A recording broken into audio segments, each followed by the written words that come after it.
Welcome to STKMS 2.0 YouTube channel. 3 power m plus 3 power m plus 2 equal to 30 அப்படின்னா m ஓட மதிப்பை நம்ம கண்டுபிடிக்கணும். ரொம்ப ஈஸியான கணக்கு தான் பாருங்க. முதல்ல இருக்கிற இந்த 3 power m அப்படியே இருக்கட்டும். ப்ளஸ் இதை என்ன செய்யலாம் அப்படின்னா 3 power m into 3 power 2ன்னு நம்ம மாற்றி எழுதலாம். Equal to 30. அதாவது என்னன்னா ஃபார்முலா பாருங்க. a power m into a power n equal to a power m plus n.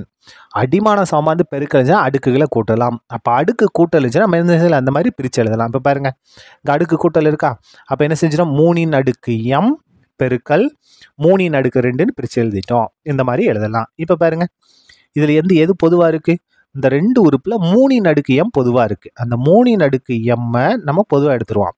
இந்த 3 அடுக்கு m எடுத்தால் அது என்ன இருக்குது, 1 இருக்குது. ப்ளஸ் 3 அடுக்கு m எடுத்துட்டோம், என்ன இருக்குது, 3 ஸ்கொயர் இருக்குது, ஈக்குவல் டு 30. அதுக்கடுத்து பாருங்கள், 3 அடுக்கு m 1 ப்ளஸ் 3 ஸ்கொயர்னா 3 பெருக்கல் 3 9 ஈக்குவல் டு 30. 3 அடுக்கு m 1ஐயும் 9ஐயும் கூட்டினா 10 ஈக்குவல் டு 30.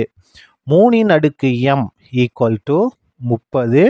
10 இங்கே பெருக்கல், பிராக்கெட் பெருக்கல் இங்கே வந்தால் வகுத்துலாம் மாறும். கேன்சல் பண்ணுங்கள். 1 10 10, 3 10 30. அப்போ 3 அடுக்கு m ஈக்குவல் டு 3 அடுக்கு, இந்த 3க்கு அடுக்கு எது மேலே என்ன இருக்குது, 1 இருக்கதா அர்த்தம். இப்போ பாருங்கள், அடிமான சமமாக இருக்குது. அப்போ அடுக்குகள் சமம், பேஸ் ஈக்குவலாக இருக்குது, பவரும் ஈக்குவல் தான். தேர்ஃபோர் பவரில் என்ன இருக்குது, m, இங்கே என்ன இருக்குது, 1. அப்போ m equal to 1. This is a required answer. That's all. Thank you.